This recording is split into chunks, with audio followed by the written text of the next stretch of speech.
Well, alrighty folks, here I am back at you with more things to talk about the fascinating field of sociology. I want to take just a few moments to recognize that I'm just out and about enjoying a beautiful day here in the area of the country where I live, and with apologies for any road noise we might be hearing in the background. I hope that you'll be able to hear what I'm having to say here just fine. This week we've got a couple things going on here. Let me remind you that we'll be having test 1, and you may take that at any time this week up through actually midnight on Sunday. So you'll want to be sure that you have started with enough time to give yourself completion, because it will time out one way or the other at midnight on Sunday. And of course you have 60 minutes in which to complete the test, so you probably wouldn't want to start any later than 11 p.m. on Sunday evening.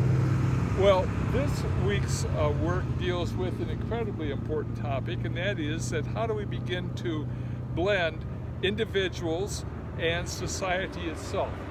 The mechanism through which we do that is actually something called socialization, and that's something that I want to talk about here today. Socialization really is how, in fact, we get to incorporate society and its requirements and its expectations, its norms, and all the rest of that within ourselves. And in order for us to do that, the first thing that we're going to have is something that I've implied with what I just said, and that is a self. So this chapter is going to give you some sociological theories that deal with the development of self. Basically, an ability to conceptualize ourselves to ourselves, and then to figuratively or mentally place ourselves in our own minds in such a way that we can formulate courses of action in such a way that we have an understanding of the past, the present, and the future. You're going to be encountering in particular two major theories that are distinctly sociological as opposed to psychological, and I would like to have you have a comfort level with them. The first is one that is presented to us by a fellow by the name of Charles Horton Cooley, and he developed an idea called the looking glass self. Basically, this is an idea that we look out to others with whom we are engaged in social interaction, and we develop a sense of who we are on the basis of the feedback that they provide to us.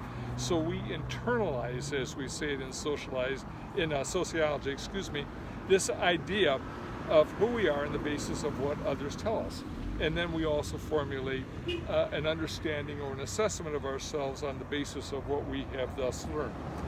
George Herbert Mead extended the work of Charles Horton Cooley, and he developed an idea based around the idea of the I and the me. It's a much more involved, processual-oriented model of the development of the self that begins with very simple stages and moves on to a more sophisticated one. It begins with little children imitating us, and then moves on to the idea that we begin to learn more about particular individuals with whom we are involved, getting a little fundamental idea, if you will, of what life in our society is about and who we are within that society. Then we move on to a more sophisticated view of that, which is called the game stage, in which we get an idea of how things work from many, many different perspectives. Finally, we move from the game stage into something called the generalized other, and that is the stage in which we have fully internalized the idea of society within us. And I want to stress that idea of internalization. Sociologists are always talking about internalization. Don't think so much of society as pressing down on us from outside and making us do things. Think instead of society becoming a part of us inwardly, acting as a kind of an internalized gyroscope that places us on a course of action or course of behavior and steers us in the way that is appropriate in light of societal expectations. Now, I'm going to wrap up this thumbnail by talking about how we actually acquire those societal expectations, which, as you know from your previous reading and study, is embodied in things like the norms that we learn, which themselves are expressions of society's values.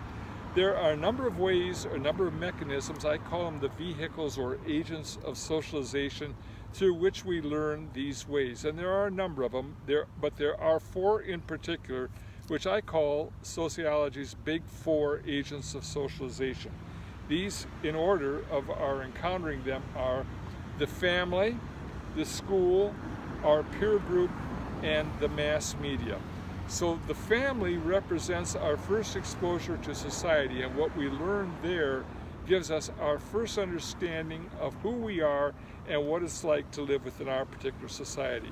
From there we move on formally to the school setting, where we learn specific skills and knowledge that are capable of being transmitted across the generation, and which our society's culture believes to be important for us to properly exercise the various roles that are associated with our achieved statuses as we move through life.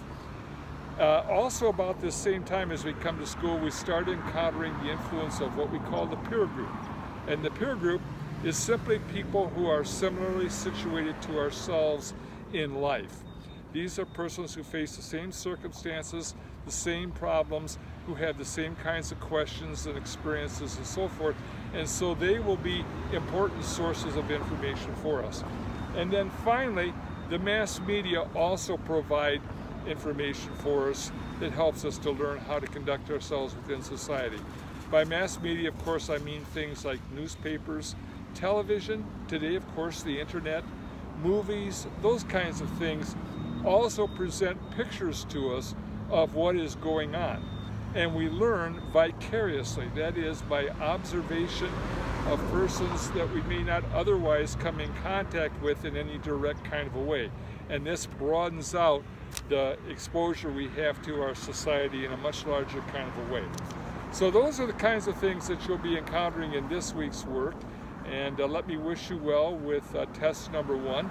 Keep in mind that there are 5 tests this semester, of which only the 4 highest scoring will be counted for purposes of determining your course's overall grade. So if you do not do as well as you would perhaps have liked on any one of those 5, then probably that's the one that would be dropped. And of course, if for any other reason you miss a test, then that test would be graded 0 because there is no makeup policy, and it would be the one that would be dropped from consideration. So with that, I'm going to sign off for now, and I'll see you in the next thumbnail. Take care. Bye-bye.